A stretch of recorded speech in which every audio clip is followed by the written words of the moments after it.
bawa sinasabi ng Star Music, Rox, gawa ka ng ganitong kanta para kay ganito, para kay ganyan.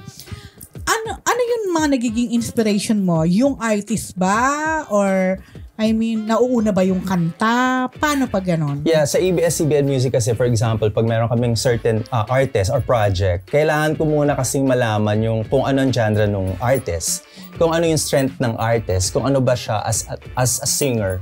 Kailangan kasi yung mag-complement din yun sa gagawin mo na song para authentic din. Yung pag kinanta nyo yung song, authentic din sa kanya bilang artist. For example, ano ka ba? Biritera ka ba?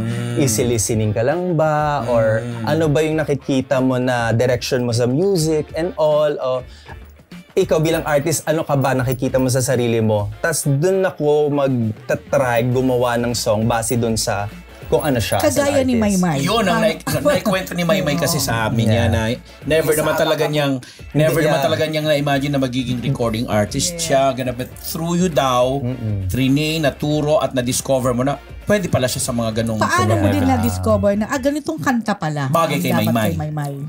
Ito may kwento ako dyan. Kasi si Maymay, di ba, ano siya, sa bahay ni Kuya, di ba?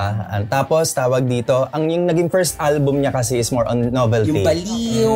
Novelty song and all. So sabi ko kasi May, nung na-under na siya sa akin sa Star Pop, siguro may kailangan natin. Pero nung time na yun kasi hinahanap ko pa kung anong tunog niya eh. So nag-try muna ako sa kanya magbalad. Nag-produce ako ng Kakayanin Kaya, na sobrang hit din yung Kakayanin. And then, Tapos sabi ko pa noon, pero nung time kasi na yun, parang, ay si Maymay, nakikita ko nagtitraining, sumasayaw sa GeForce. Meron siyang dance something na nag-viral. Sabi ko, May, bakit hindi tayo mag-P-pop? Kasi kaya mo naman eh, kumakanta ka, kaya mong sumayaw, mag-reinvent tayo. Kumbaga, change natin yung music career mo, daling kita sa P-pop kasi usong-uso ang P-pop eh. Correct. So sabi ko, dun pumasok yung Di Kawalan. Yung Di Kawalan na dance, P-pop song yun, pero hindi siya masyadong pumutok. So medyo kinabahan ako. Sabi ko, May, paano kaya to? Kasi reinvention, first reinvention, dapat successful and all. Titimplahin mo eh, hindi siya pumutok. Pero sabi ko, try pa natin ng isa. Kasi may 5 akong songs na hinana for her, so EP. Andun yung Ama Kabugera. I-follow up natin tong Ama Kabugera. Ayun. And then the rest is history na. Ayun. Yeah. Ako next question ko, sa